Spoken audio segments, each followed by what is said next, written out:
19 heures, on va pouvoir débuter par le quart d'heure citoyen avant l'ouverture du conseil municipal.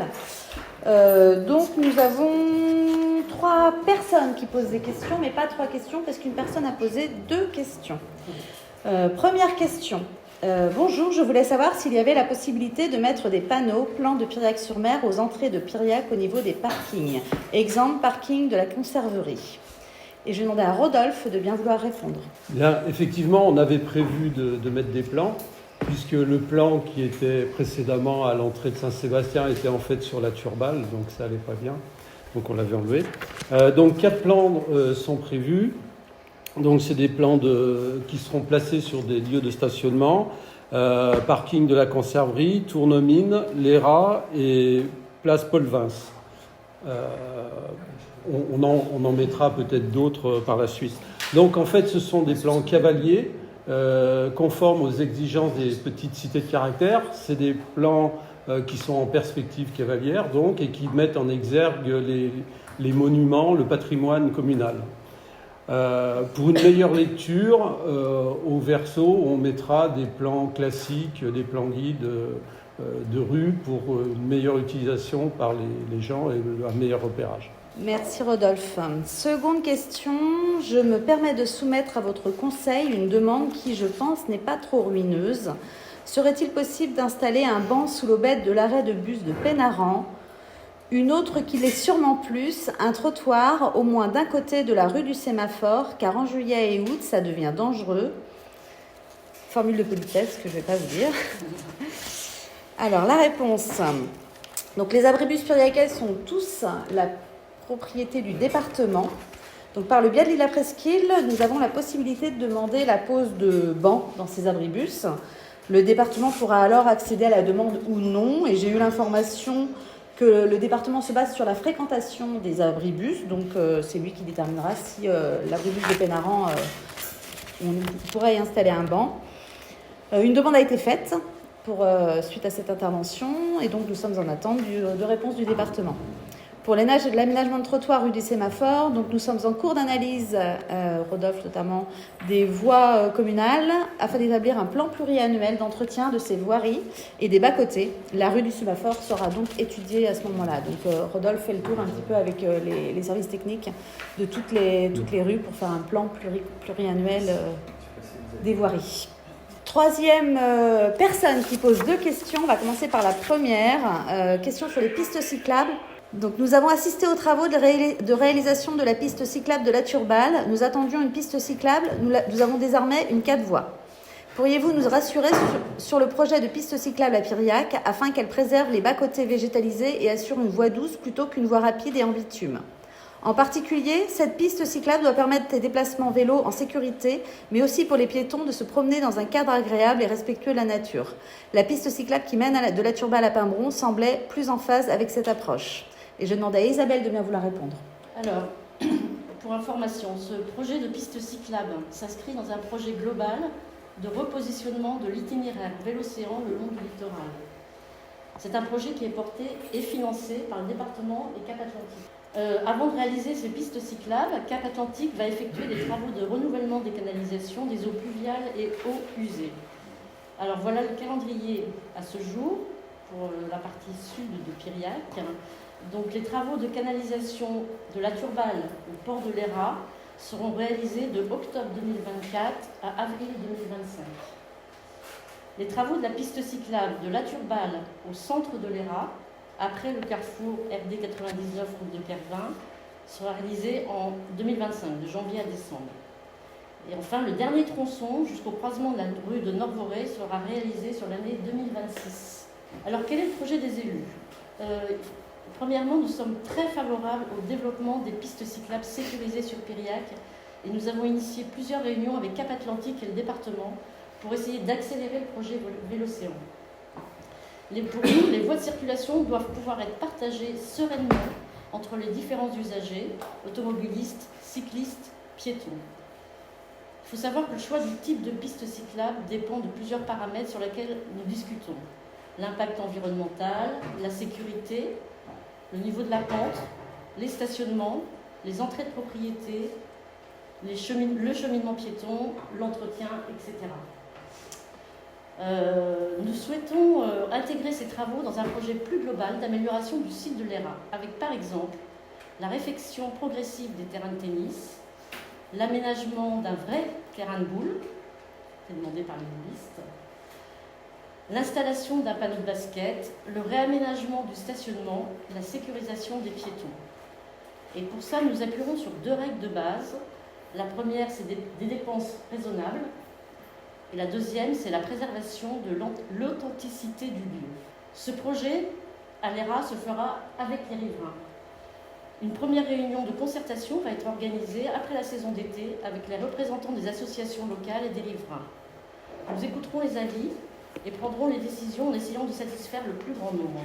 Par la suite, sur le modèle de ce qui sera fait à l'ERA, nous envisageons de travailler ainsi sur un plan pluriannuel de voirie pour chaque hameau de Piriac, Saint-Sébastien, Mérignac, Port-Loup, etc.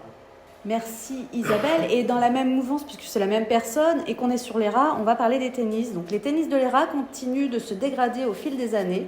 Il reste le cours numéro 2 qui est encore pas praticable. Les autres sont quasiment injouables. Quel est le projet de la mairie pour mettre à jour ces terrains qui participent au caractère sportif de l'ERA et attirent les jeunes et moins jeunes sportifs? Si on peut imaginer que le budget de réfection peut être important et doit être phasé sur plusieurs années, peut-on dans un premier temps imaginer de remettre un grillage au-dessus du mur? Aussi, dans l'état actuel des tennis, il nous est demandé 10 € de l'heure pour y jouer pendant l'été. On pourrait imaginer que Piriac laisse les résidents y accéder gratuitement avant leur remise en état. Et c'est encore Isabelle qui prend la parole. Alors oui, malheureusement, ces terrains n'ont pas été régulièrement entretenus et les refaire représente maintenant un coût important. Un groupe de travail et sport ainsi que la commission sport, en lien avec la commission urbanisme et travaux, réfléchissent à la rénovation et au développement des équipements sportifs à la fois de Cardigno et de l'ERA. Plusieurs idées intéressantes ont été émises. Il faut maintenant les chiffrer, arbitrer et les prioriser. En attendant, les terrains ont été nettoyés par les équipes municipales. Quant à la demande de geste commercial, cela n'est pas du ressort de la commune.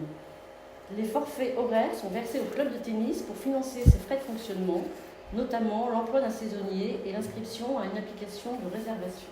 Voilà pour le quart d'heure citoyen. Donc on va passer à l'ordre du jour. J'ai des pouvoirs. Donc Jade Bizel donne pouvoir à Laurence Mabot, Sophie Evin donne pouvoir à Christelle Gallet. Stéphane, veux-tu être le secrétaire de séance ? Ok, donc Stéphane Arien, secrétaire de séance. On va pouvoir débuter par les affaires générales. Donc les décisions du maire prises au titre de l'article L 2122-22 du CGCT. Donc la première décision, c'est la signature d'une convention de prestation de services. Oui. Oui, pardon, l'approbation, excusez-moi. On va d'abord effectivement faire l'approbation du dernier conseil municipal. Est-ce que vous avez des questions sur le compte-rendu du dernier conseil municipal ? Non. Qui est contre ? Qui s'abstient ? À l'unanimité. Donc, je reviens aux décisions du maire. Donc, la première décision, c'est la signature d'une convention de prestation de services conclue avec la communauté d'agglomération de la presqu'île de Guérande Atlantique pour la réalisation d'analyses rapides des eaux de baignade selon les modalités financières suivantes. Analyse semaine du lundi au jeudi, 75,83 € TTC. Analyse week-end et jours fériés du vendredi au dimanche, 141,06 € TTC. L'autre décision, deuxième décision, proposition de préemption de la propriété cadastrée AN 51-6, 150 avenue Louis-Clément à Piriac-sur-Mer d'une surface de 501 m² pour un montant de 134 473 €, estimation de France Domaine. L'objectif de la commune est de permettre la mise en œuvre d'un projet d'aménagement sur le secteur de l'impasse de Pénaran. Et enfin, troisième décision, signature d'une convention d'utilisation de la chapelle Saint-Sébastien avec l'association AP2A pour l'exposition L'art au gré des chapelles en presqu'île guérandaise. Oui. Pardon, c'est juste une petite remarque. Comment ils expliquent en fait que le week-end commence le vendredi ? C'est toi Isabelle qui a travaillé avec... Parce que analyse en semaine du lundi au jeudi, 75 €, et le week-end et jours fériés, du vendredi au dimanche. Alors écoute,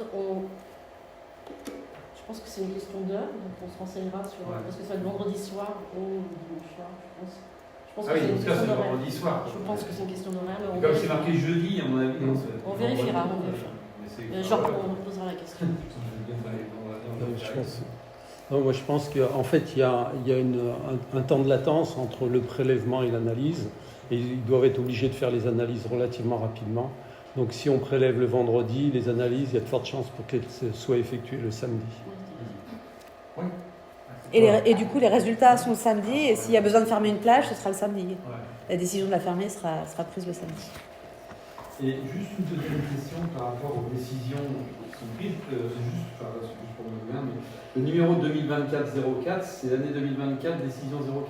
Oui. D'accord, donc ça veut dire que depuis le début de l'année, il y On a eu a 6 décisions. Oui. Elles sont toutes passées en information début de conseil. Merci. Donc on va passer au sujet donc, numéro 1, le tirage au sort des jurés d'assises. Et j'ai demandé aux plus jeunes d'entre nous de me rejoindre, et c'est Adrien Rio. Donc comme chaque année, il est nécessaire de procéder au tirage au sort des personnes susceptibles de siéger en qualité de juré aux assises de Loire-Atlantique en 2025. Donc là, on est sur les pages. Donc, tu vas tirer une page et ensuite tu vas me dire le numéro de la page. Il y a une nécessité que ce soit fait en conseil municipal. C'est obligatoire. Ouais. Ça doit être su. Non, c'est pas obligatoire. Non, ça doit être su par le public, quoi. Ça s'est toujours fait comme ça ici. Oui, je sais, ouais. On est sur 99 et 3. Frédéric Deschamps.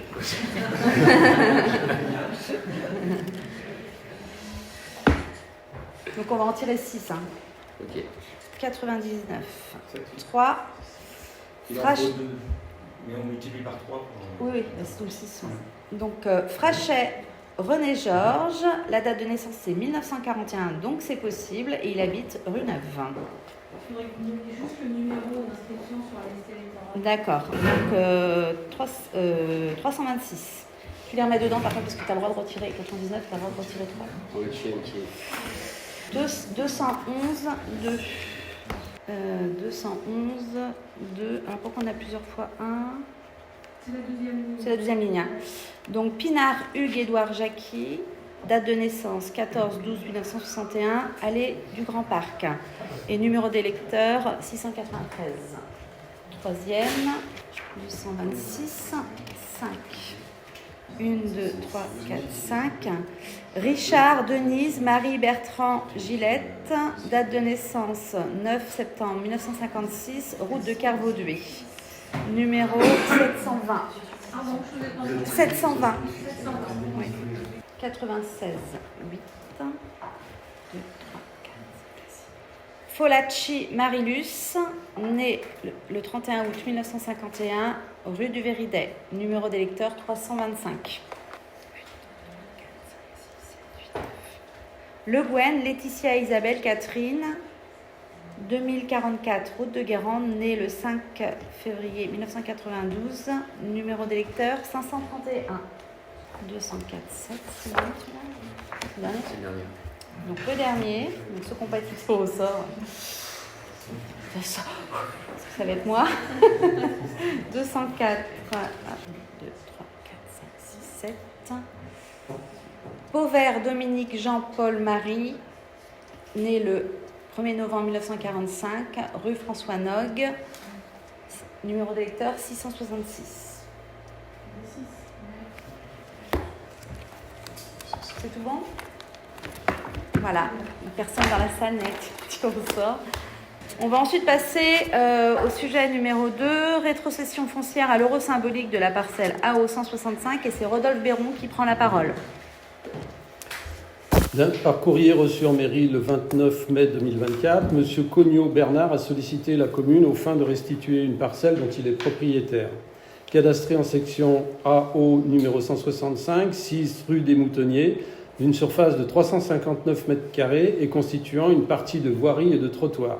Il souhaite que cette parcelle soit rétrocédée à la commune.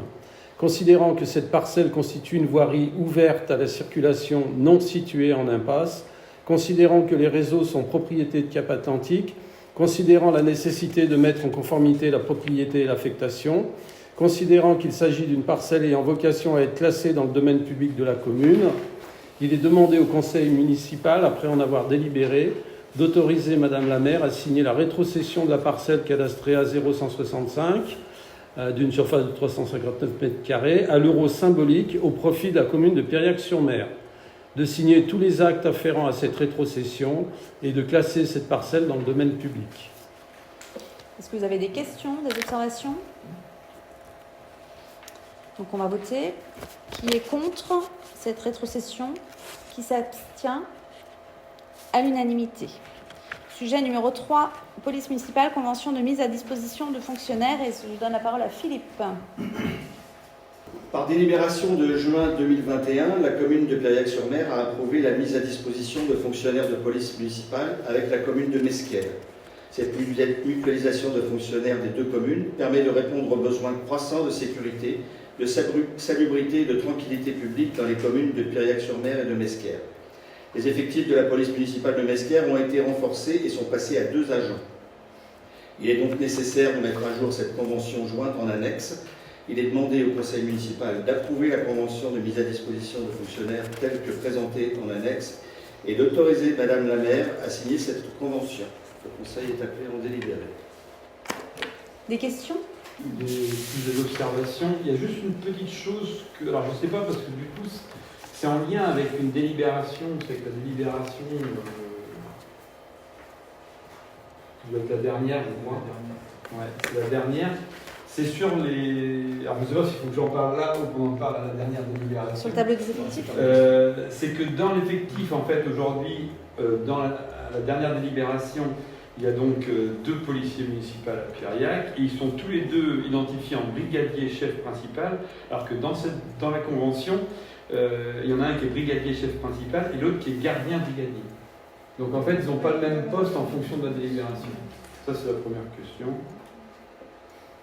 En fait, si on regarde sur la dernière délibération... Ouais, tu as des effectifs. Il n'est pas brigadier chef principal. Comment ? C'est bien une erreur. C'est une erreur, ouais. Parce que là, oui, il y a une erreur dans l'un ou dans l'autre. j'ai marqué 2, ouais. Non, non. C'est le tableau des effectifs qui est faux. Alors c'est La convention, c'est bon. C'est dans la dernière délibération. Voilà, c'est ça. C'est vraiment la dernière ligne de la dernière délibération. Ouais, c'est ça. En fait, Mais il n'y en a pas 2. il a dit qu'il y a 2 chefs brigadiers, donc catégorie C. Mais du coup, un gardien brigadier, il n'est pas de catégorie C. Si. Si, il est comme Aussi. Donc c'est juste le. Et puis la deuxième remarque, c'est que voilà, moi, je trouve dommage qu'on n'ait pas eu l'occasion d'en discuter lors d'une commission sécurité, quelque chose que longtemps parce qu'on ne s'est pas réunis et qu'il y a eu différents sujets en plus qui ont été. Il y a toujours des sujets qui sont toujours d'actualité au sein de la commission. Puis ça aurait été l'occasion d'aborder cette convention aussi dans la commission. Voilà, je trouve ça dommage que cette commission arrive en conseil municipal sans qu'elle soit passée. On n'a rien changé à la convention. C'est juste C'est la même. 2 agents Ça à n'empêche Mesquières pas maintenant. d'en discuter. Voilà. C'est pas parce que justement, ça aurait peut-être permis de s'en douter. On parle de sujets nouveaux, mais les sujets anciens. En plus, Là, on est sur une démarche administrative. On nous a fourni cette démarche juste avant le conseil en disant qu'il faut valider la convention cette année parce qu'ils ont une personne supplémentaire à Mesquières. Après, la convention, elle existait déjà les années précédentes. J'ai une question technique là, sur la micro. Au titre de l'article 6, obligation de discipline, en fait, il est indiqué que l'agent, lorsqu'il est détaché sur la commune de Mesquières, il est sous la responsabilité du maire de Mesquières. Mais si à cette occasion, l'agent commet une faute de nature à entraîner une sanction disciplinaire, la sanction va être prononcée par le maire de Mesquières ou par vous, sachant qu'au moment de la commission de la faute, il n'est pas sous votre responsabilité. C'est indiqué s'il est placé sous l'autorité du maire de la collectivité accueillante, c'est que. Donc ça sera le maire de Mesquières s'il commet. Alors, pas sur les fautes, c'est plus sur un accident ou ce genre de choses, mais pas sur du. Il reste sur l'autorité du maire de sa commune sur tout ce qui est droit du travail. L'autorité, c'est-à-dire qu'en fait, dans les ordres qu'il reçoit, et il les reçoit directement du maire de Mesquières, parce qu'il se trouve sur le territoire géographique de Mesquières. Donc ça, jusque-là, je comprends. Mais c'est vrai que si toutefois, à cette occasion-là, il y a une difficulté, et que cette difficulté nécessite notamment une sanction disciplinaire, je ne sais rien. Non, ce sera Périac. Là, on est sur le droit du travail, donc ce sera une. Oui, je pense qu'effectivement, ça doit être. Non, c'est vraiment sur la sécurité, sur les principes de sécurité, d'accident. Après, c'est mis dans la condition d'emploi, l'accident se fera par la collectivité d'origine. Oui. Après, s'il s'agit d'une petite faute, ça se passera entre simplement entre le maire, ça se discutera entre le maire de Mesquer et le maire de Périac. Et après, sur les sanctions plus fortes, c'est le conseil de discipline qui, je ne sais pas. Je ne parle pas d'accident, moi je parle de responsabilité discipline. Mais c'est quand même le conseil de discipline qui décide de la sanction de toute Comme pour façon, les quoi autres qu'il arrive. agents. Donc c'est le centre de gestion de Nantes qui... Sur le refus d'un ordre, par exemple.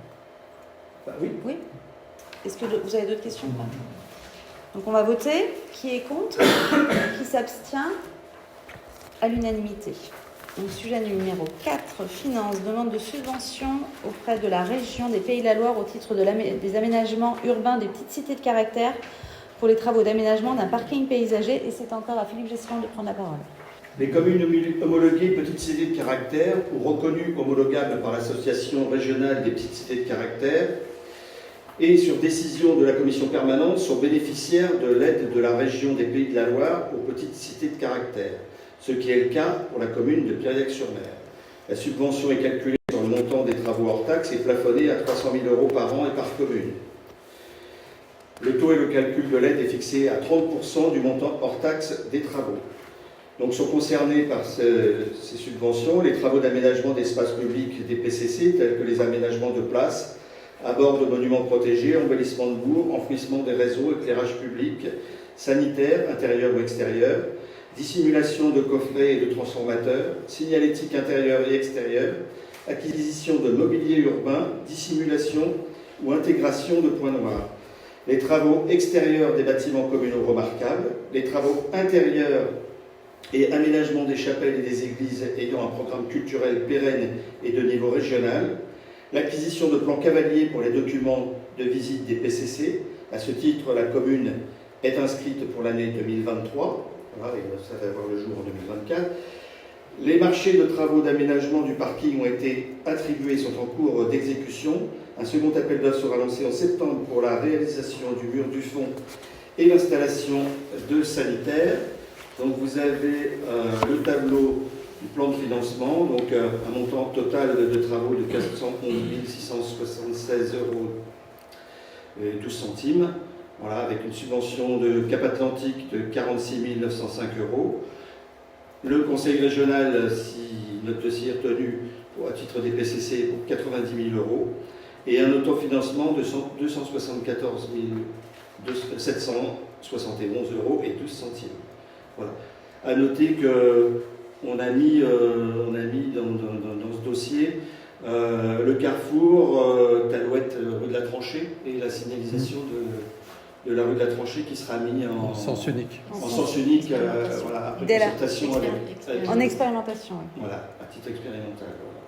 Donc, une subvention auprès de la région des Pays de la Loire au titre de l'aménagement urbain des PCC est donc sollicitée par la commune sur une base subventionnelle plafonnée à 300 000 € hors taxe pour l'année 2024. Donc, il est demandé au conseil municipal d'autoriser Madame la maire à solliciter une subvention auprès de la région au titre des aménagements urbains des PCC pour les travaux d'aménagement d'un parking paysager. Enfin, d'adopter le plan de financement provisoire tel que présenté ci-dessus, dire que les crédits nécessaires sont inscrits au budget 2024. Est-ce que vous avez des questions, des observations? Oui, on va juste repositionner, c'est-à-dire que vous connaissez notre avis sur le sujet. C'est vrai que cette délibération, moi, en tout cas, me conforte en fait dans ma position, parce que je dis voilà, on va faire un sanitaire automatique à hauteur de 100 000 € pour un parking, et uniquement un parking. C'est vrai qu'on arrive sur un parking à 411 000 €. Alors c'est vrai qu'il y a le bon point, mais c'est vrai que voilà, je trouve que c'est beaucoup d'argent. Un sanitaire pour un parking à 100 000 €. Je ne sais pas s'il y aura aussi l'obligation de mettre des recharges pour véhicules électriques, certainement. C'est déjà compris. Hein. Ils sont compris dedans? D'accord. Donc, et puis cet autofinancement de 274 000 qui est aussi énorme en fait. Tout ça fait que peut-être qu'on aurait pu se poser la question pour avoir un projet un peu plus... Enfin bon, vous connaissez ma position. Ah, plus cher, certaines plus cher. Ça plus cher, certaines. Mais publicité publique. Ouais, 400 000 € pour un truc plat, ça fait cher quand même. Pour pour une élévation, je peux l'entendre. Ouais, les travaux de voirie, effectivement, sont très chers et l'aménagement des sols sont très chers. Alors, sur les toilettes publiques, effectivement, alors ça, c'est une obligation qui nous a été imposée parce que le premier plan, on a repris le plan qui avait été fait par l'ancien municip, sauf qu'on avait transformé les places vélo par des toilettes, sauf qu'ils ont été obligés de faire une petite maison type maison néo-bretonne avec des pentes de toit, et les Bâtiments de France nous ont imposé effectivement ces toilettes publiques à un tarif. Il y a les VRD dedans. Aussi, parce qu'il n'y a pas de, Oui, il y a les pas de VRD réseau. aussi. J'espère que. Oui, il y a parce qu'il y a 100 000, j'espère qu'ils vont être confortables. Il y a 20 000 de VRD. Non, mais la VRD, c'est aussi. Et les toilettes, c'est quand même très. Il y aura donc une table à manger aussi, et pour avoir eu des enfants et arriver dans une commune piétonne et pouvoir me garer et d'emmener mes enfants, changer mes enfants avant d'arriver dans les communes, on peut imaginer que c'est quand même c'est pas que des toilettes pour un parking, c'est des toilettes pour des gens qui vont arriver à Pirec et qui auront probablement besoin de ces toilettes. Alors, d'ailleurs, j'espère que ce parking n'attirera pas non plus les gens du voyage, parce qu'aujourd'hui, je ne sais pas si vous êtes renseigné, enfin si vous avez eu l'info de plusieurs communes avec des parkings à proximité des centres-villes ont été assez squattés par les gens du voyage. Alors, il sera fermé en. Les autres villes, ils étaient aussi, et ça les empêche pas. Pas ceux qui le feront, ils rentreront aussi. Oui, Ah oui, c'est ça. Parce qu'effectivement, les terrains qui étaient aménagés pour eux été inondés, et c'est vrai que Donc on est bien au courant, on est tenu au courant. Donc ils ne sont pas venus place Paul Vince encore, donc on peut imaginer. Puis s'ils devaient venir, puis ils viendraient Ah non, mais là, il y a des toilettes comme ça. Il n'est pas pour les toilettes. Hein. Bon, on a bien entendu en tout cas. On va. D'autres questions? D'autres questions? D'autres observations? On va passer au vote. Qui est contre? Qui s'abstient? 2. Sophie et Christelle. Merci.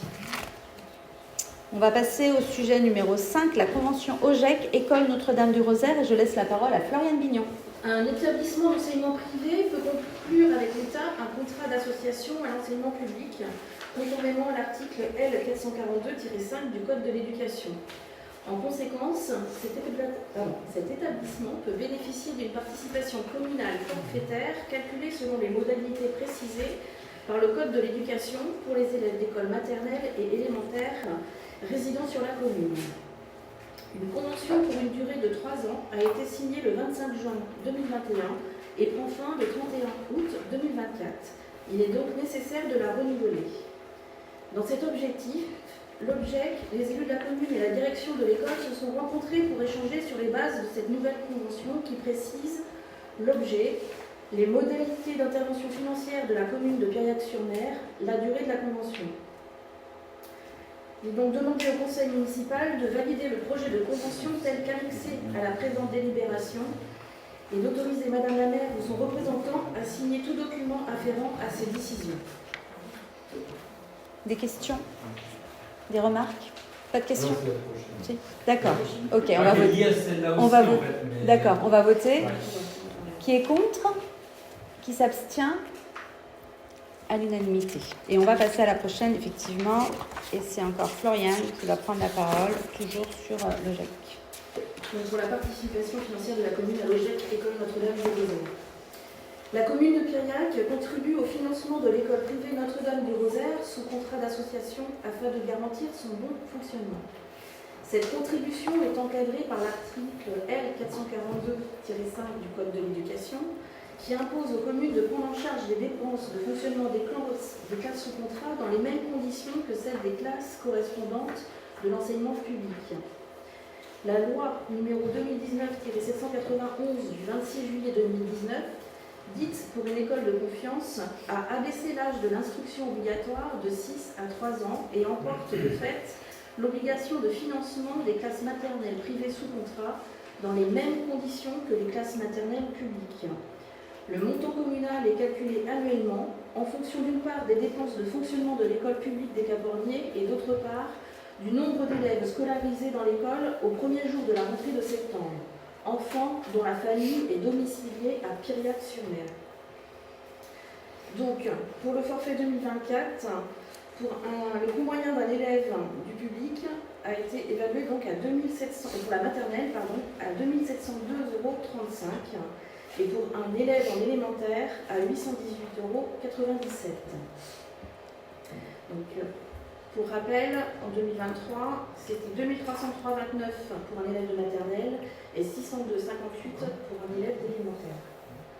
Étant précisé qu'outre ces participations, la commune de Piriac-sur-Mer s'investit également fortement dans le secteur de l'éducation par le biais des actions mises en place dans le cadre du projet éducatif de territoire.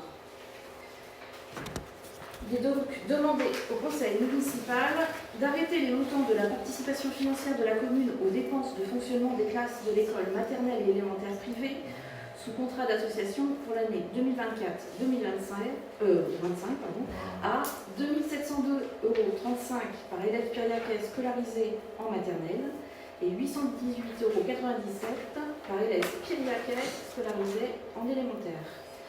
De préciser que les crédits sont inscrits au budget primitif de l'exercice 2024 et de donner tout pouvoir à Madame la maire ou son représentant pour l'exécution de cette décision.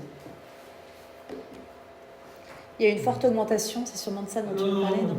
Parce que l'augmentation est surtout liée au flux des... Par rapport à l'école publique, on a signé. Oui, donc c'est vrai qu'il y a une grosse augmentation liée surtout aux fluides et aux énergies. Non, ma question, c'est, je voulais juste savoir si ce qui a été mis en annexe en fait, de la délibération précédente, c'est-à-dire que les 45 € par jour par élève, sont compris dans le tarif. Non. Donc il y aura besoin d'une autre délib après. Non, en fait, on l'a déjà... C'est la convention qui fixe le... On avait voté pour l'école élémentaire, les Caporniers précédents. Ouais. On l'a déjà voté ça, c'est 45 oui, pour €. l'école publique. Oui, mais justement, c'est le tarif, c'est obligatoire. La convention... Ah oui. C'était pour tous les enfants, Ouais. c'était pour les deux écoles Ouais. en fait. Et donc là, on l'a juste... on en avait parlé justement d'un conseil. Ouais. C'est exactement la même De toute chose. façon, on va poser la question. Donc ça, c'est pas pris en compte. Les 2700, c'est non. hors tout Or, ce qui est... les classes, enfin, les classes Classe découvertes, découverte, toutes les activités. culture et... C'est ça. D'accord. Donc ça sera en plus. Oui. On est toujours sous le même régime, une classe par an. Pareil pour les élémentaires. Et ça, donc, c'est une vraie volonté finalement politique, parce qu'on n'est pas d'obligation avec... Sur les sorties scolaires. Sur les sorties scolaires, oui. Oui, non, mais voilà, c'est ça. Oui, on est d'accord. Il faut le préciser. D'autres questions, d'autres remarques? Donc on va voter. Qui est contre? Qui s'abstient? À l'unanimité. On va passer à la modification du régime indemnitaire présenté par Philippe Gesselin. Cette délibération fait suite au comité social territorial du 30 mai dernier. Il s'agira d'apporter quelques améliorations au régime indemnitaire des agents en modifiant le RIFSET. D'abord en l'élargissant à l'ensemble des contractuels, parce qu'on s'est rendu compte que les nageurs sauveteurs, par exemple, avaient été oubliés, alors ils étaient rémunérés, mais ils n'étaient pas intégrés au RIFSET, donc on va corriger ça. Quelques modifications comme le retrait de la notion du travail effectif concernant la proratisation afin d'être en conformité avec le Code général de la fonction publique.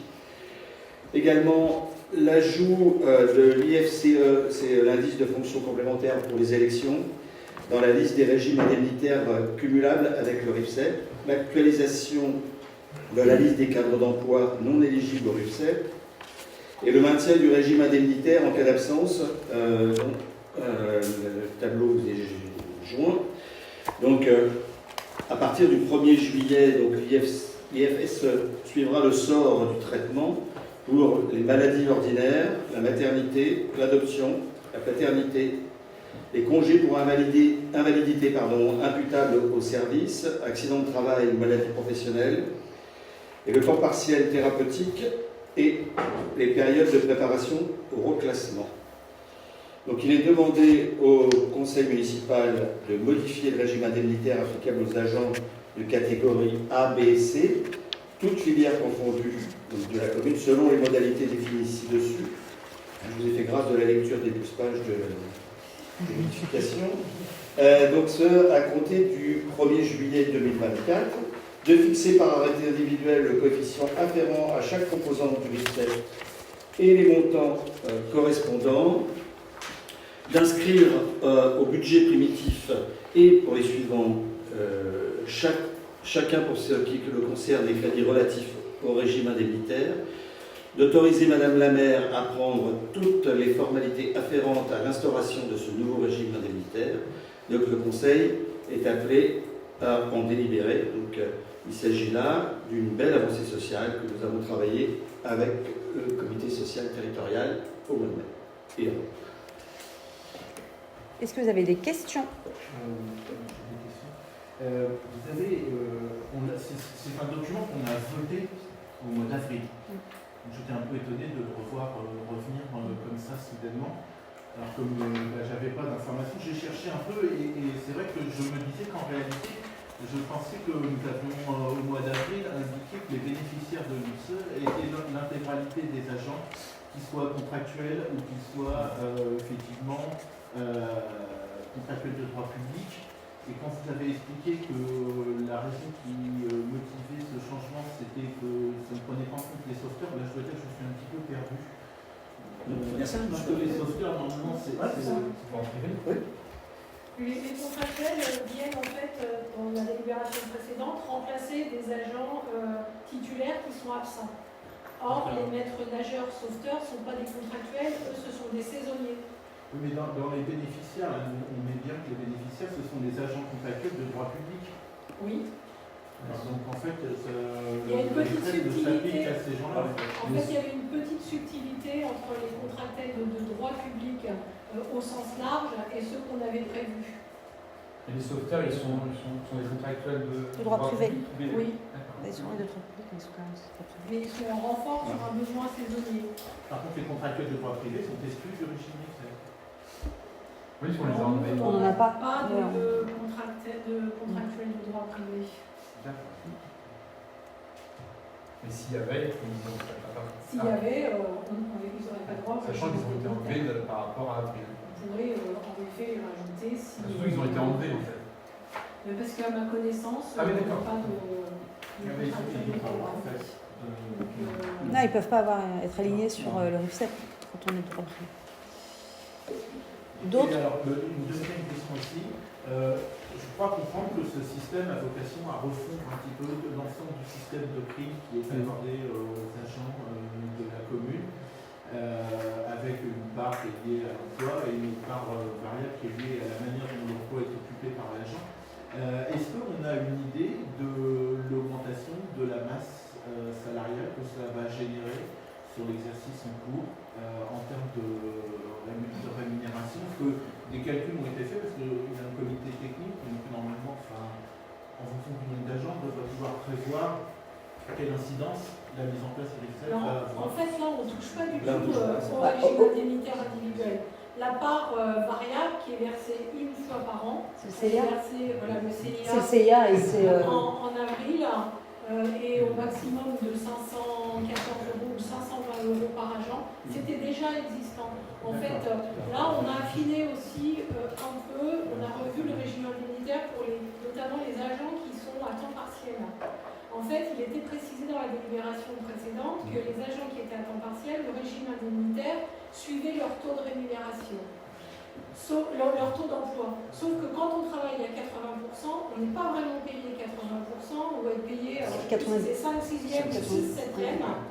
Et les textes disent que le régime indemnitaire doit suivre cette règle et non pas la règle d'emploi de 80%. Ça représente pas grand-chose, c'est 15 € ou 14 € par mois, mais on voulait être en conformité avec les textes. On va voter. Qui est contre? Qui s'abstient? À l'unanimité. Je crois qu'on va rester sur les ressources humaines et c'est encore Philippe qui prend la parole.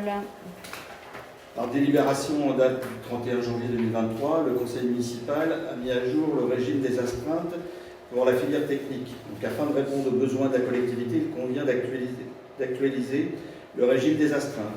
Une période d'astreinte s'entend comme une période pendant laquelle l'agent, sans être à la disposition permanente et immédiate de son employeur, a l'obligation de demeurer à son domicile ou à proximité et afin d'être en mesure d'intervenir pour effectuer un travail au service de sa collectivité. Si l'agent doit effectivement intervenir, l'intervention sera considérée comme du temps de travail effectif ainsi que, le cas échéant, le temps de déplacement aller-retour sur le lieu de travail. Cette période pendant laquelle l'agent est soumis à l'obligation de demeurer à son domicile ou à proximité doit être indemnisée au moyen de l'indemnité d'astreinte. La mise en place d'un tel dispositif susceptible de majorer les risques professionnels et les astreintes à la santé justifie un encadrement spécifique. Il appartient donc à l'organe délibérant, conformément aux dispositions réglementaires énoncées ci-dessus, de déterminer par délibération les cas dans lesquels il est possible de recourir à des astreintes, les modalités de leur organisation, ainsi que la liste des emplois concernés. Donc nous avons 3 catégories d'astreintes qui sont instaurées sur la commune: l'astreinte d'exploitation, l'astreinte de sécurité et l'astreinte de décision. L'astreinte est une position de simple présence d'attente passée au domicile du salarié pendant laquelle le salarié peut vaquer librement à ses occupations. Elle est exclue du temps de travail effectif, comme je l'ai dit précédemment, mais donne lieu à une indemnité suivant la législation en vigueur. Donc, les agents seront informés au moins 1 mois à l'avance de leur période d'astreinte, sauf situation exceptionnelle. En cas de délai de prévenance inférieur à 15 jours, l'indemnité d'astreinte sera majorée de 50%. Voilà, à titre indicatif, les taux en vigueur au 1er janvier 2024, c'est donc pour les semaines complètes. Donc l'astreinte d'exploitation, c'est 159,20 €. L'astreinte de sécurité, 149,48 € et l'astreinte de décision, 121 €. Donc c'est des tarifs qui sont quand même très encadrés. Il est proposé au Conseil d'actualiser le régime des astreintes des services techniques dans la collectivité selon les modalités exposées ci-dessus, à compter du 1er juillet 2024, d'adopter les dispositions réglementaires du règlement intérieur des astreintes telles qu'annexées à la présente délibération, d'abroger en conséquence la délibération en date du 31 janvier 2023 fixant le régime d'astreinte, d'autoriser Madame la maire à signer tout acte y afférent. Des questions? Donc, à l'article 5, le paragraphe 2, il est bien indiqué, c'est indiqué au départ que pour les filières techniques, normalement, il n'y a pas de récupération en temps. Or, il y a un paragraphe sur la récupération en temps qui figure dans le petit B, au paragraphe 2. Il est indiqué, dans ce cas, si l'agent dépasse ses obligations normales de service dans le cycle de travail, les interventions non indemnisées ou compensées peuvent à ce titre donner lieu au versement d'une indemnité horaire de temps supplémentaire, je crois, ou être compensée par une durée d'absence équivalente au nombre d'heures. Et je pense qu'à mon avis, ce développement-là, il n'a pas lieu d'être en fait. C'est le deuxième paragraphe du A et le deuxième paragraphe du B. Je sais pas si Alors, En fait, l'astreinte, tant que l'agent n'est pas appelé, il est chez lui, il est payé, on ne lui permet pas de récupérer des heures parce qu'on l'oblige en fait à être joignable. C'est pas le sens de ma question, en fait, c'est comme nous votons des astreintes pour la filière technique uniquement et que les textes visiblement ne permettent pas d'avoir de récupération en temps pour les gens des filières techniques, je trouve que cet article-là qui évoque justement des récupérations en temps n'a pas lieu d'être. Enfin, je sais pas. On vérifiera, mais... on vérifiera, oui, il y a peut-être un... On vérifiera avec le service. Parce que la compensation, elle aura lieu, parce qu'on en a justement parlé, donc ceci, il y aura une compensation... Oui, il y aura compensation. Mais normalement, il ne peut pas y avoir récupération en temps que...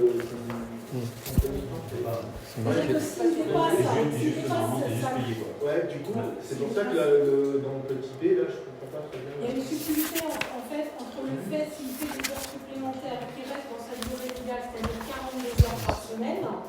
Là, il ne récupère pas. Au-delà des 42 heures par semaine, on est tenu, nous, en tant qu'employeur, de lui donner un temps de récupération. D'accord, ok, parce que je pensais que filière technique, ça excluait... Non, on est obligé de respecter quand même un temps de repos et une durée maximale du travail. D'accord.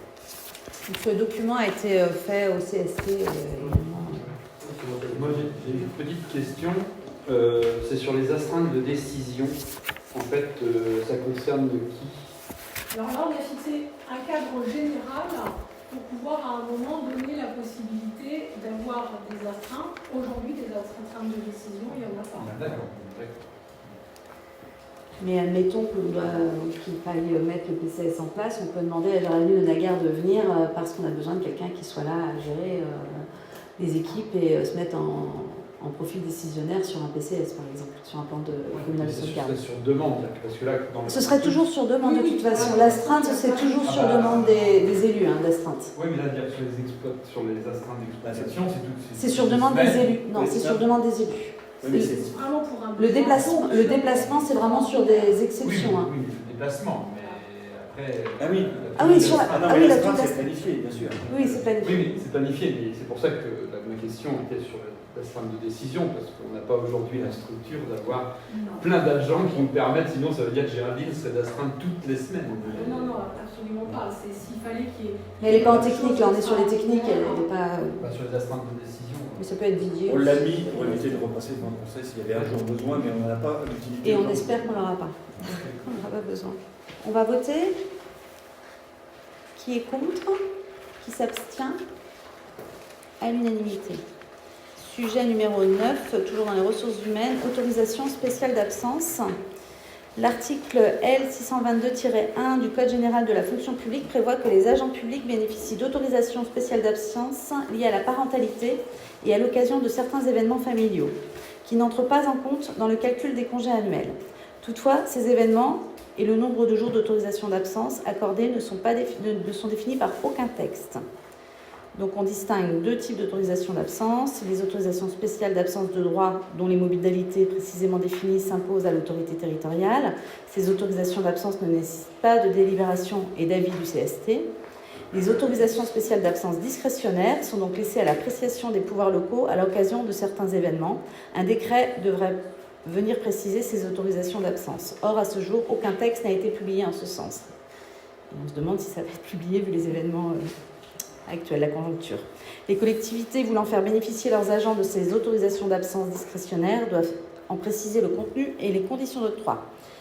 Donc, lors du conseil municipal du 5 décembre 2023, la liste des autorisations spéciales d'absence avait été mise à jour suite aux échanges avec les représentants du CST. Il convient de mettre à jour la liste des autorisations spéciales d'absence afin de répondre à la réglementation et aux demandes des agents. De plus, nous avons souhaité instaurer à titre expérimental une nouvelle autorisation spéciale d'absence concernant les congés menstruels. Cette expérimentation sera réalisée sur une période de 2 ans. Un bilan sera réalisé à l'issue de cette période. Donc je vais vous demander de bien vouloir voter, délibérer sur ce nouveau régime d'ASA. Vous avez des questions, des observations ? Non? Alors on va voter. Qui est contre? Qui s'abstient? À l'unanimité. Là on est sur une vraie avancée sociale, notamment il y a j'ai parlé des congés menstruels, mais il y a aussi pour la PMA, on a élargi les droits aux futures mamans et aux futurs papas. On est toujours sur les ressources humaines, c'est l'actualisation d'indemnités forfaitaires complémentaires pour élection, et là c'est encore Philippe qui reprend la parole. Lors des élections présidentielles, législatives, régionales, départementales, municipales, encore européennes, et les consultations par voie de référendum, certains agents municipaux sont amenés à effectuer des heures supplémentaires. Ces travaux supplémentaires effectués par les agents lors de ces consultations électorales peuvent être compensés de 3 manières différentes.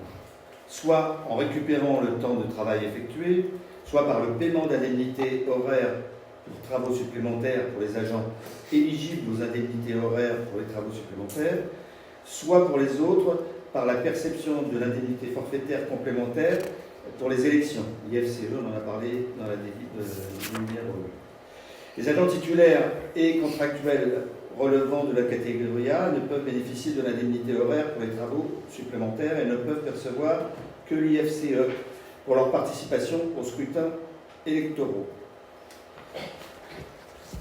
Il est donc proposé au conseil municipal d'actualiser les conditions d'attribution d'indemnités forfaitaires complémentaires pour les élections, considérant qu'il est nécessaire de faire appel à l'occasion d'une consultation électorale et en dehors des heures normales de service à des agents de la commune, considérant que l'IFCE fait partie des éléments de rémunération liés à une suggestion particulière et que seuls les agents employés par une commune sont susceptibles de la percevoir, il est proposé au conseil municipal d'actualiser les modalités d'attribution de l'indemnité forfaitaire complémentaire pour élection, de préciser que le montant de référence pour le calcul de l'indemnité forfaitaire complémentaire pour les élections sera le taux moyen de l'IFTS du grade d'attaché territorial de 2e catégorie assorti d'un coefficient multiplicateur de 4.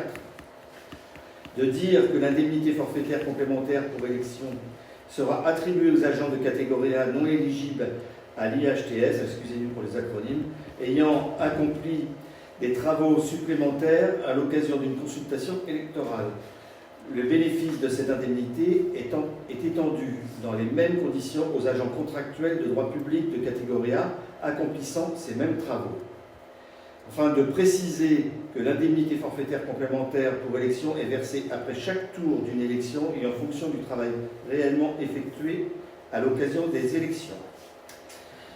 Donc, il est proposé au Conseil d'autoriser Madame la maire de fixer les attributions individuelles dans les limites des crédits inscrits au budget et les montants du calcul de l'IFCE, de dire que les crédits nécessaires seront inscrits au budget principal et d'autoriser Madame la maire à prendre toutes les mesures nécessaires à l'exécution de la présente délibération.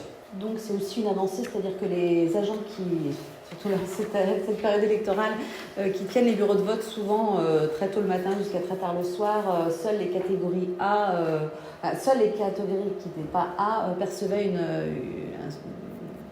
des heures supplémentaires. Là maintenant, l'idée c'est que tout le monde puisse être rémunéré dignement pour ce temps passé pour les élections. Est-ce que vous avez des questions ? On va voter. Qui est contre ? Qui s'abstient ? À l'unanimité. On continue sur les ressources humaines. Décidément, c'est le Conseil des ressources humaines. Et toujours avec Philippe Gesselin sur la modalité de versement des indemnités horaires pour travaux supplémentaires. Donc, vu l'avis du comité social territorial en date du 30 mai 2024, considérant qu'il appartient à l'Assemblée délibérante de fixer, dans les limites prévues par les textes visés, la nature, les conditions d'attribution et le taux moyen des indemnités applicables aux agents de la collectivité, considérant que la notion d'heures supplémentaires correspond aux heures effectuées à la demande du chef de service dès qu'il y a dépassement des bornes horaires définies par le cycle du travail, considérant qu'à défaut de compensation sous forme d'un repos compensateur, les heures supplémentaires accomplies sont indemnisées dans les conditions fixées par le décret du 14 janvier 2002. Considérant que le bon fonctionnement des services peut nécessiter la réalisation d'heures supplémentaires, il est nécessaire d'instituer selon les modalités suivantes et dans la limite des textes applicables aux agents de l'État l'indemnité horaire pour travaux supplémentaires aux agents relevant des cadres emploi suivants. Je vous fais part, grâce de la lecture des tableaux qui sont annexés. Donc il est proposé au Conseil municipal d'actualiser les modalités de versement des indemnités horaires pour travaux supplémentaires à compter du 1er juillet 2024, de valider les critères tels que définis ci-dessus, d'inscrire les crédits correspondant au budget. Le Conseil est appelé en délibéré. On continue, du coup, c'est effectivement que tous les agents puissent être rémunérés pour leurs travaux supplémentaires et que ce ne soit pas forcément de la compensation horaire. Est-ce que vous avez des questions ? Des observations ? On va voter. Qui est contre ? Qui s'abstient ? À l'unanimité. Et on continue sur les ressources humaines et sur le point numéro 12 et sur l'instauration du télétravail. Donc le télétravail connaît un fort développement au sein des collectivités territoriales ces dernières années. En effet, par son organisation, le télétravail répond à différents enjeux forts. Améliorer la qualité de la vie au travail des agents, réduire la fatigue et le risque lié au stress et au transport, moderniser l'administration en promouvant un management centré sur l'autonomie, la responsabilité, la confiance et l'efficacité, promouvoir l'égalité professionnelle, limiter les déplacements et protéger l'environnement. Donc ça s'adresse, donc pas à tous les agents, ça s'adresse aux agents publics qui sont fonctionnaires stagiaires contractuels de droit public, contractuels et stagiaires, mais qui ne sont pas en face à face public sur la majorité de leur temps de travail. Et l'idée, c'est qu'il y ait une mise en place à compter du 1er septembre 2024. Donc c'est aussi quelque chose qui a été échangé, on a discuté sur le CST de cette mise en place. Donc ça nous paraît important de proposer ce télétravail aux agents de la commune de Piriac. Est-ce que vous avez des questions ?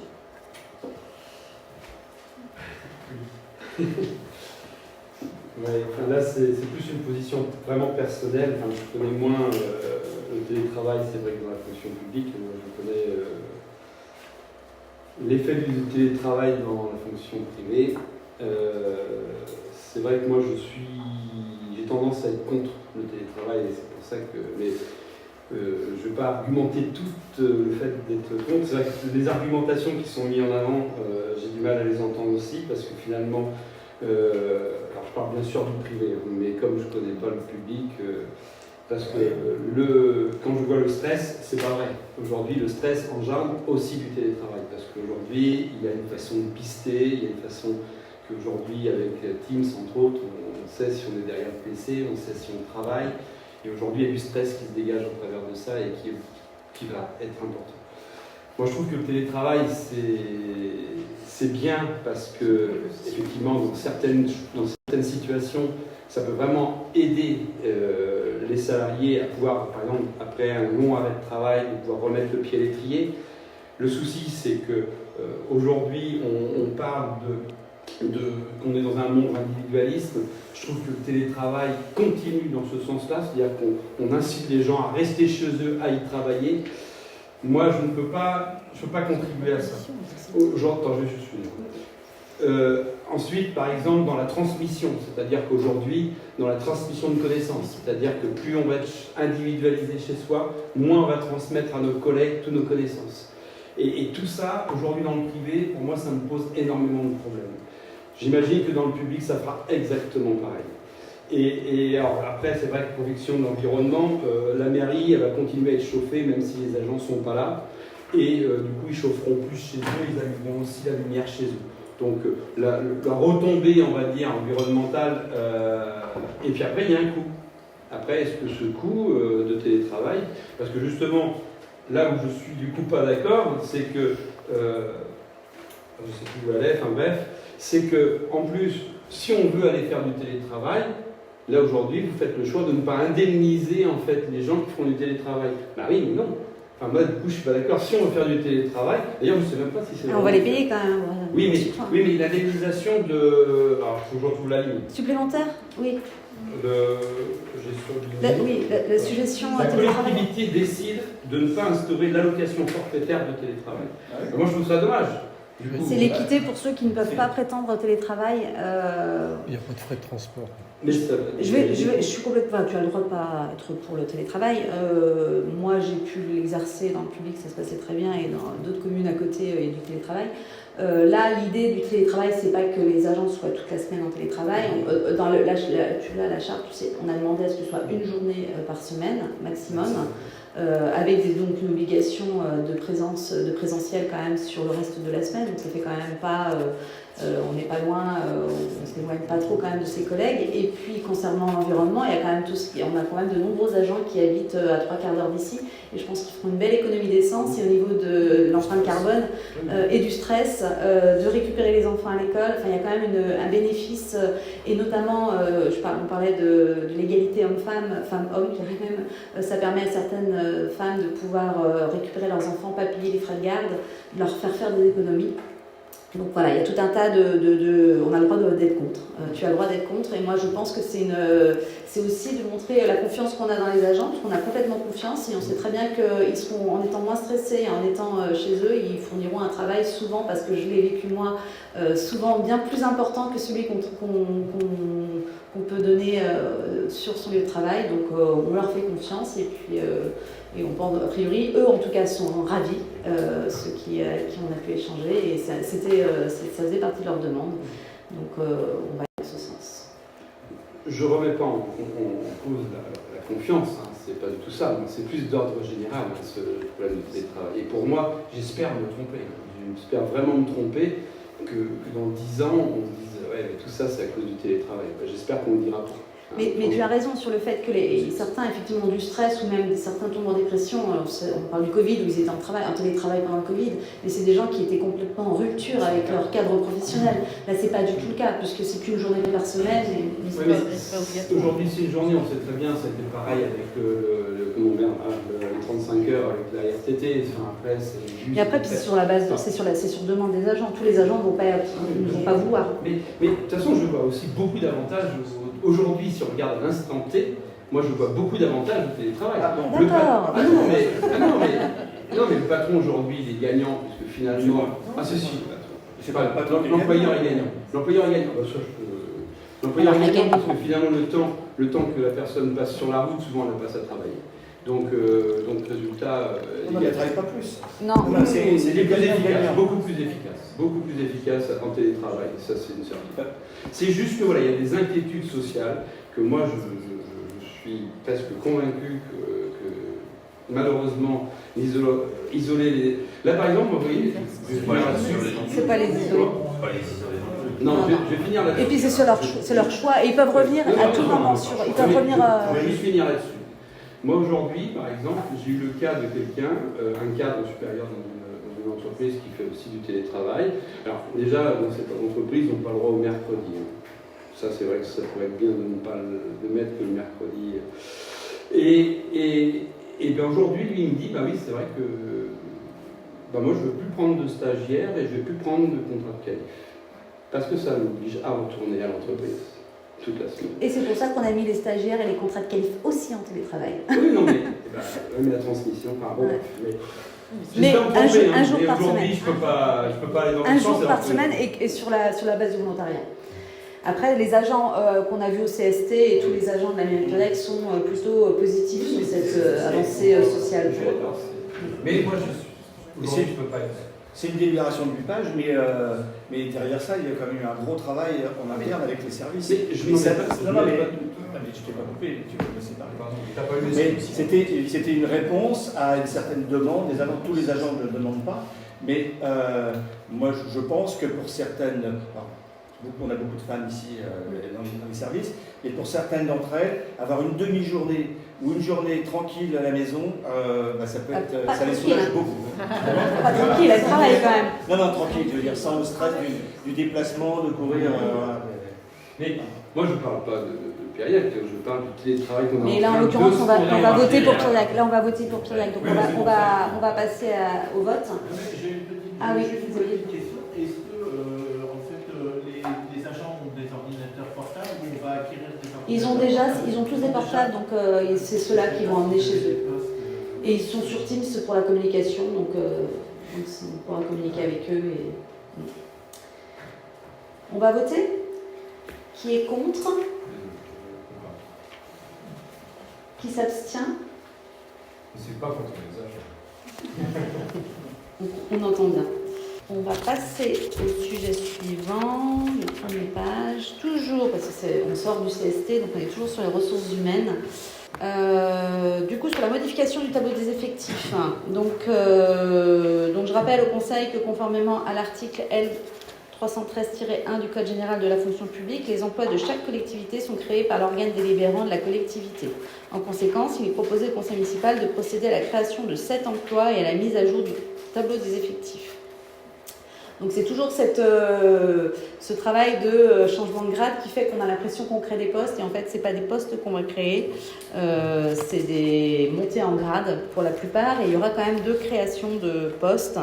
Donc les 2 créations de postes c'est pour un emploi d'adjoint technique suite à la mutation interne d'un agent du service et d'un recrutement sur un grade différent et un emploi d'adjoint technique afin de renforcer le service entretien des locaux.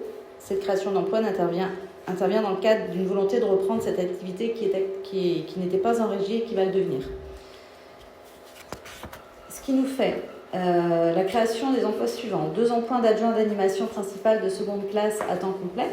Donc là, on est sur des avancements de grade. Donc ça veut dire qu'on retire 2 emplois d'adjoint d'animation qui étaient en dessous. Un emploi d'animateur à temps complet qui était avant adjoint d'animation, qui passe animateur. Un emploi d'ADSEM à temps complet, donc là c'était une carte contractuelle qu'on va du coup titulariser. Un emploi d'attaché principal à temps complet, donc là il y aura la fermeture d'un poste d'attaché qui sera fait en fin d'année. Et 2 emplois d'adjoint technique à temps complet dont j'ai parlé tout à l'heure. Donc je vous demande de bien vouloir approuver la modification du tableau des effectifs en annexe avec l'erreur qu'on va retirer sur le brigadier chef principal de la police municipale, d'approuver la modification du tableau, d'inscrire au budget les crédits correspondants et de m'autoriser à signer tous les actes y afférents. Est-ce que vous avez des questions? On va voter. Qui est contre? Qui s'abstient? À l'unanimité. On va passer aux questions des minorités. Je vais demander à Pierre dans l'Action de bien vouloir les poser. Oui, je vais poser la première. Oui, je vais m'en débrouiller. Au mois de février l'année dernière, enfin de cette année, pardon, nous avons pris connaissance et approuvé le rapport de la Chambre régionale des comptes sur les refontes du trait de côte. Ce rapport a attiré l'attention de la commune sur les effets futurs de cette érosion, les effets dramatiques de cette érosion sur la commune, et incité à raison les différentes communes concernées par la problématique à se réunir sous l'égide de Cap Atlantique pour adopter une stratégie commune. Alors la première question que nous avions, c'était depuis cette date, est-ce que vous pourriez nous tenir informés des décisions, des positions de la direction qui est prise par Cap Atlantique? Ça, c'est la première question. La deuxième étant que, comme nous allons devoir, comme je viens de le dire, faire entendre notre voix devant Cap Atlantique et faire un peu entendre notre position sur ce phénomène et sur les éventuelles solutions au regard des spécificités de notre territoire, les éventuelles solutions que nous pourrions mettre en place. Est-ce que vous pouvez nous dire comment on va asseoir cette position? Je rappelle qu'il y a l'urgence, l'urgence elle est assez relative, il nous reste 6 mois, puisque nous devons rendre un avis motivé sur le sujet à la Chambre régionale des comptes, et cet avis, ça ne pourra être que l'avis de la commune, ça ne pourra pas être l'avis, le ressuscité de ce qui s'est dit à Cap Atlantique. Voilà la question. Je vais laisser la parole à Isabelle Lemonnier, qui maîtrise bien le sujet. Ça va être long. Si elle est claire. C'est la clarté. Alors, si je reprends depuis le début, effectivement, on a présenté en conseil municipal le 20 février dernier le rapport de la Chambre régionale des comptes sur la gestion du trait de côte pour la communauté d'Aglo, effectivement de Cap Atlantique, et les communes de Périac et du Pouliguen. Et au dernier conseil municipal du 14 mai, on a présenté un deuxième rapport relatif à la gestion du trait de côte, réalisé aussi par la Chambre régionale des comptes, cette fois-ci sur le périmètre des Pays de la Loire. Ça, c'est pour juste... C'est le rapport définitif qu'on a fait la dernière fois. Non, le rapport définitif, il a été validé, il a été présenté en février, mais celui qu'on a vu la dernière fois, c'était un périmètre plus large, c'était pas que les deux communes, et c'était le périmètre plus large, c'était sur les Pays de la Loire, qui englobaient aussi les deux communes, mais voilà, c'était juste... donc effectivement, en application de l'article L243.9 du Code des juridictions financières, nous présenterons dans un délai de 1 an les actions entreprises à la suite des observations de la Chambre régionale des communes. Des comptes. Pour votre information, pour finir sur les dates, le conseil communautaire s'est réuni le 20 juin dernier et a décidé de présenter son rapport de mise en œuvre de ces actions dans un délai de 1 an à partir du 20 juin 2024. Donc ils sont un peu en décalage par rapport à... Alors, tu posais des questions sur les actions de Cap Atlantique. Effectivement, la Chambre régionale des comptes préconisait de finaliser dans les meilleurs délais l'élaboration de la stratégie locale de gestion du trait de côte. C'est une stratégie qui est commune à la communauté d'Aglo de Cap Atlantique et de la Caresse. Je reprécise pour tout le monde. Et cette stratégie doit être finalisée fin 2024, c'est l'objectif. Voilà. Donc la commune de Périac est évidemment impliquée dans l'élaboration de cette stratégie. La dernière réunion a eu lieu le 28 mars et le comité des partenaires le 11 avril. Pour rappel, cette stratégie a pour objectif de définir des orientations stratégiques de moyen et long terme pour l'aménagement et la gestion des espaces exposés à l'érosion côtière. Et ces orientations se basent sur le diagnostic qui a été réalisé par Cap Atlantique, la Carène, aidé du CEREMA. Les recommandations les fameuses recommandations qui ont été émises par la Chambre régionale des comptes, et puis aussi les dispositions de la loi Climat et Résilience. Donc pour ce qui concerne la stratégie élaborée par la communauté de communes, les travaux continuent pour effectivement être finalisé fin d'année 2024. Et ce sont des orientations stratégiques. C'est assez. Ah oui, c'est quand même des. Beaucoup de blabla, peu de résultats. C'est quand même assez déterminant. Non, tu peux pas dire ça, Xavier, il y a du boulot. Hein. C'est des heures et des heures de travail, donc c'est pas. Je pense que ça sera très déterminant. Alors, mais il faudra les compléter par des plans d'action. Et ce qui pêche aujourd'hui, c'est que ces plans d'action qui devront être mis en place derrière cette stratégie, pour l'instant, on n'a aucune info sur les financements possibles. Pourquoi je dis ça aussi? Parce que je ne comprends pas qu'on vienne nous dire on aura une stratégie adoptée fin décembre 2024, fin de l'année, mais par contre on fera connaître notre position en juin 2025. Ce qui veut dire qu'il leur faudront 6 mois pour coucher sur le papier leur position adoptée. Non, mais parce qu'en fait ils ont eu d'autres recommandations. Il n'y a pas que ces stratégies, hein. Il y a une dizaine de recommandations dans le rapport de la Cour des comptes. Ils ont eu d'autres recommandations, pas que la stratégie, notamment du SCOT, etc. Donc, celle-là, c'est effectivement celle-là. Moi, je vais faire sortir là parce que c'était dans la question, mais il y a d'autres recommandations pour la communauté d'amis sur la gestion de la région côtière. Maintenant, si on s'intéresse aux recommandations qui ont été faites à la commune, pour en parler, la première recommandation, c'était respecter les règles d'inconstructibilité imposées par la réglementation PPRL dans la bande d'érosion côtière en ne délivrant plus d'autorisation d'urbanisme sur le secteur concerné. Donc, on rappelle juste qu'aujourd'hui, toutes les demandes de construction sont instruites par les services de Cap Atlantique qui, bien entendu, tiennent compte du PPRL, donc le fameux plan de prévention des risques littoraux, qui a été élaboré par l'État en 2019 et qui intègre le risque d'érosion côtière. Par principe, nous suivons en général l'avis de la communauté d'aglo, et nous sommes particulièrement vigilants sur les travaux en bordure littorale. Pour votre info, nous avons réagi par votre communiqué de presse aux propos du président de la Chambre régionale des comptes qui, lors de sa conférence de presse du 28 mai dernier, accusait les communes de Piriac et du Pouliguen, j'ouvre les guillemets, d'aggraver l'exposition au risque d'érosion en délivrant des autorisations de construire. Ces propos particulièrement à charge n'étaient étayés d'aucune preuve, et en ce qui concerne Piriac, la Chambre régionale des comptes a relevé juste une autorisation de travaux en 2017, date à laquelle la commune n'était pas encore couverte par le fameux PPRL. Deuxième recommandation, intégrer dans les plans locaux d'urbanisme la future cartographie locale d'exposition au recul du trait de côte en cours d'élaboration dans le cadre de la stratégie locale de gestion du trait de côte. Alors, lors des réunions évoquées précédemment sur la stratégie locale de gestion du trait de côte, il nous a été remis une première ébauche de cartes réalisée par le CEREMA.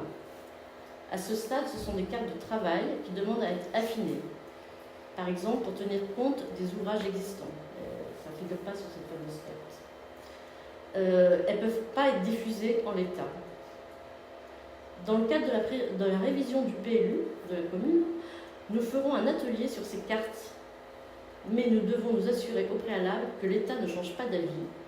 En effet, plutôt que produire une énième carte, il serait beaucoup plus simple de mettre à jour les cartes du PPRL qui tiennent déjà compte du risque de submersion et d'érosion côtière.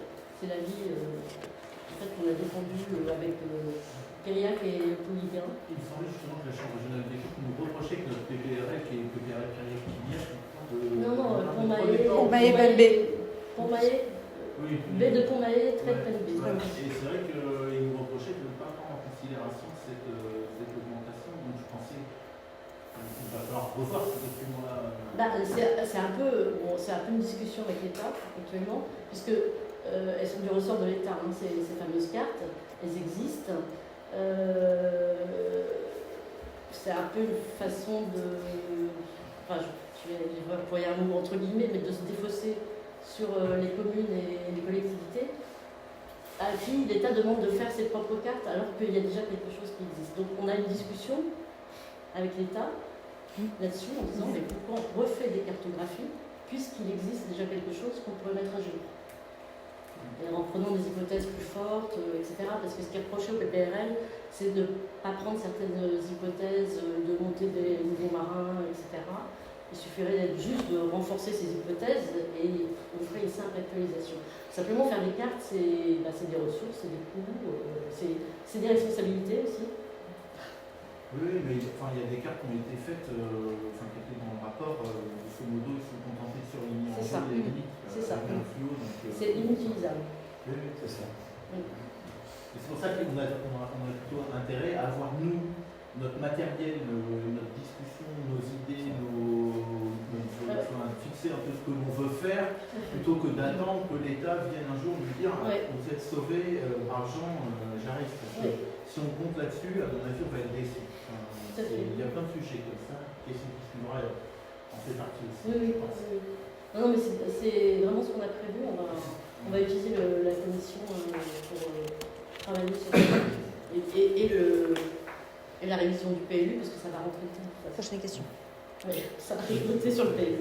Alors, troisième recommandation, j'avais dit que ce serait long. Informer le grand public sur le site internet de la collectivité des risques liés à l'érosion côtière, comme la stratégie, la cartographie. Alors aujourd'hui, ce qui est déjà fait, c'est une information systématique de la part de notre service urbanisme sur le risque d'érosion lors des rendez-vous avec les propriétaires et les futurs acquéreurs.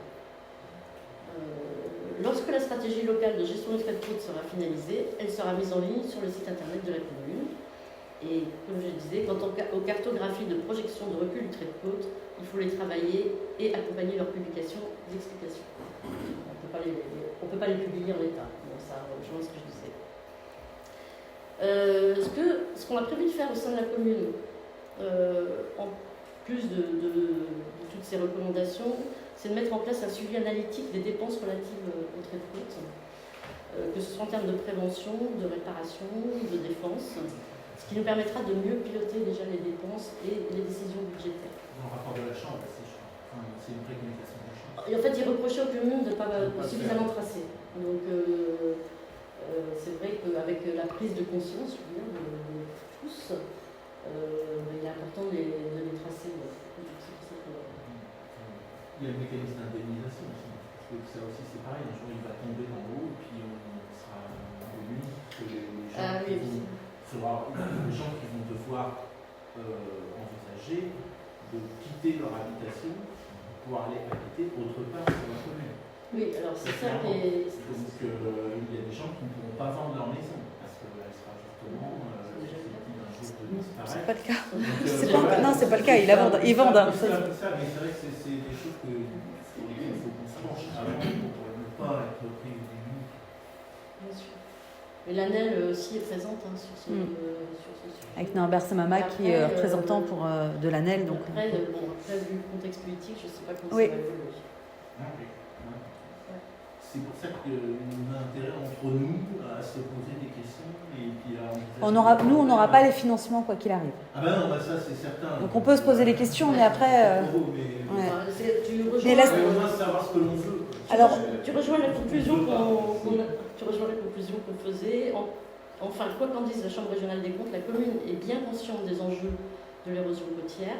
Elle est confrontée au quotidien par cette problématique et essaie d'avancer de façon pragmatique avec des moyens qui sont faibles et des contraintes importantes au niveau de l'aménagement de son espace, que ce soit la Lausanne, Péon, etc. La commune aussi en attente de l'État concernant par exemple les décrets d'application de la loi climat et résilience de 2021 ou l'accompagnement financier. Voilà, c'est important. Si nous n'avons pas plus de soutien de l'État, il sera difficile de mettre en œuvre une stratégie, quelle qu'elle soit, que ce soit le laisser-faire ou la protection.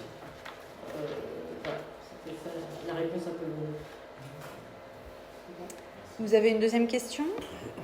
Du coup, on a aussi des questions que je vais vous poser au mois de mai et que du coup on n'avait pas pu poser. Donc là, il y a des questions plus légères, des questions un peu plus complexes.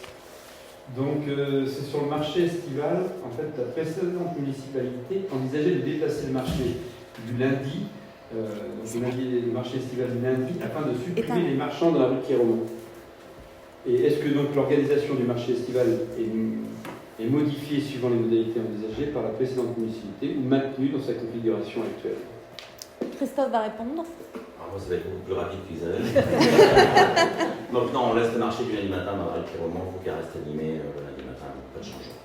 Alors, je rebondis sur ce que tu dis, parce que, enfin bon, moi je suis tout à fait d'accord.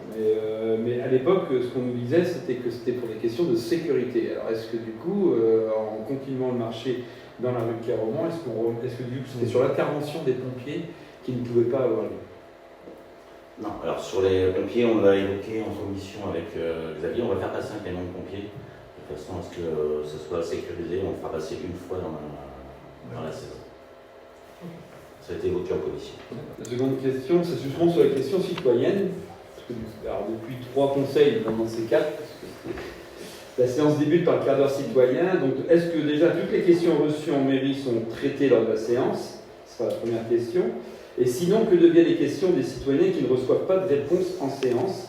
Et la dernière question, c'est est-ce que les questions posées pendant le quart d'heure citoyen sont adressées à l'ensemble du conseil municipal? À ce titre, serait-il possible que chaque conseiller municipal reçoive une copie de l'intégralité de ces questions? Philippe Gesselin. Oui.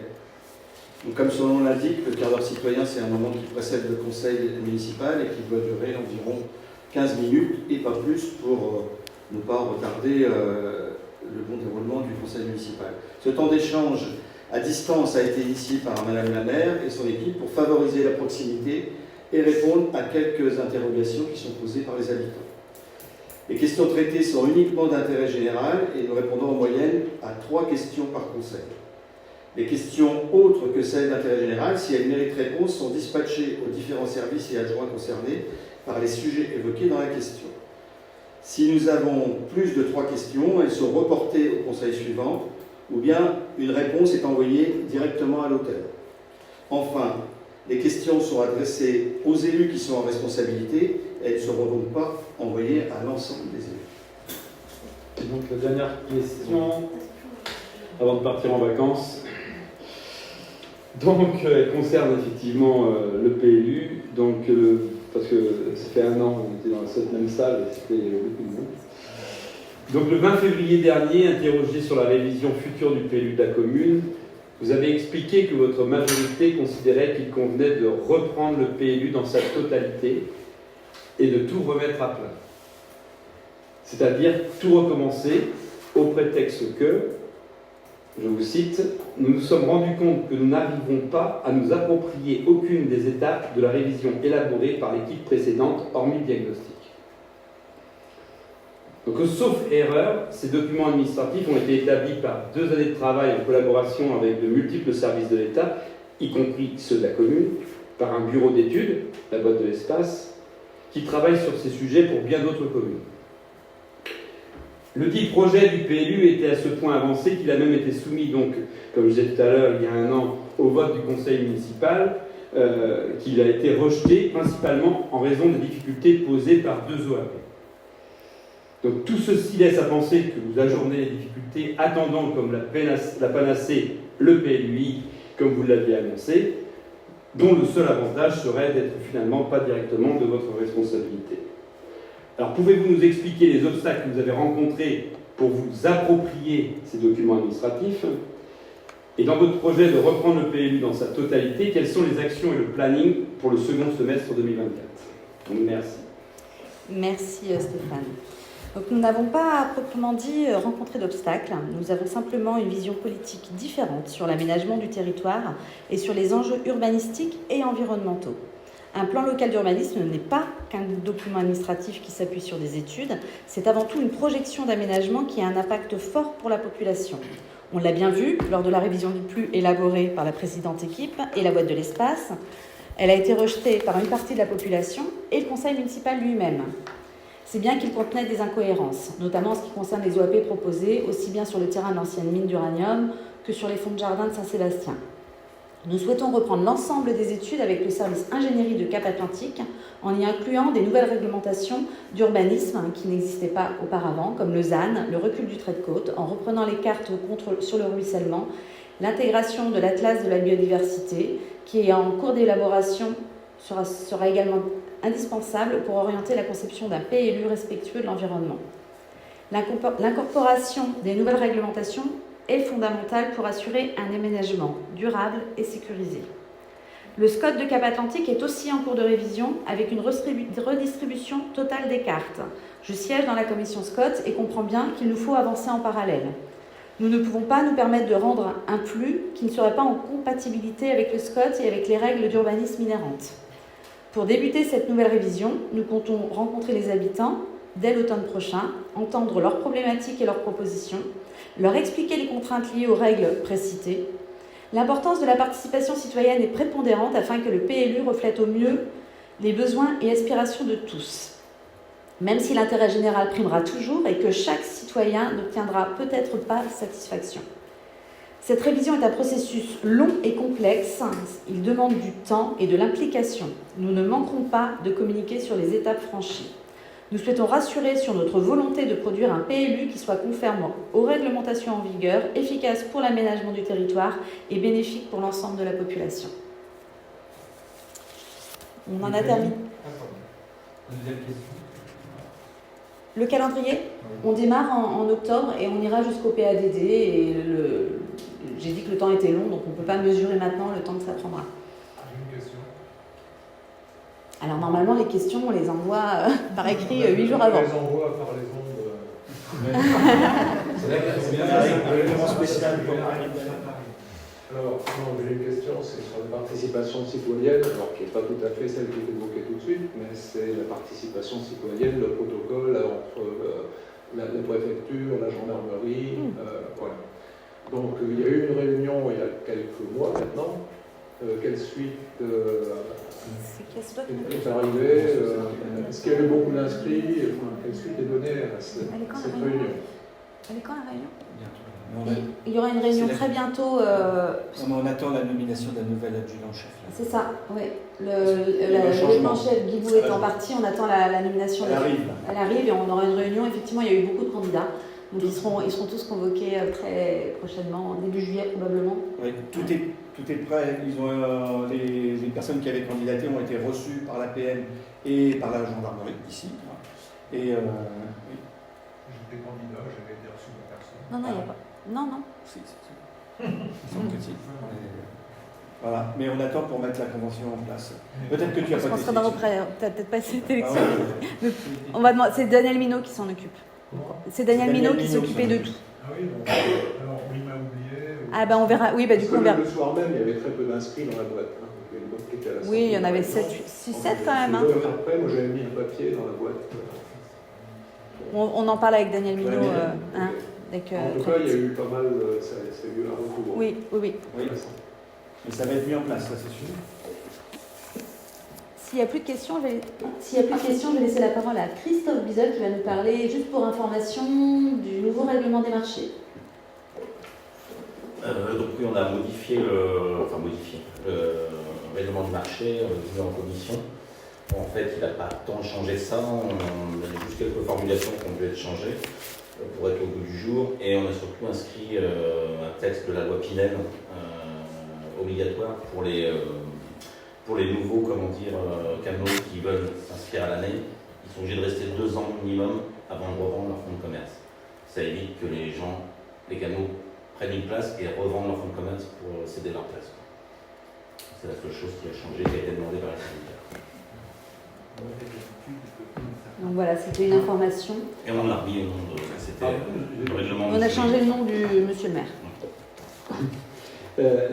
Par contre, du coup, il y avait, c'est juste sur mon information, là, début 2024, il y a eu 2 départs, je pense, dans les halles. Ils ont été remplacés. Oui. Il y a eu plusieurs il y a un marchand de pâtes qui est revenu, c'est ça? marchand de pâtes et un fromager. C'est pas sport, Et c'est des ils gagnent tous. Mesquer et le fromager... Machecou, je crois. Machecou, ouais. Il n'y a pas beaucoup de candidatures. Non, c'est gagnant quoi.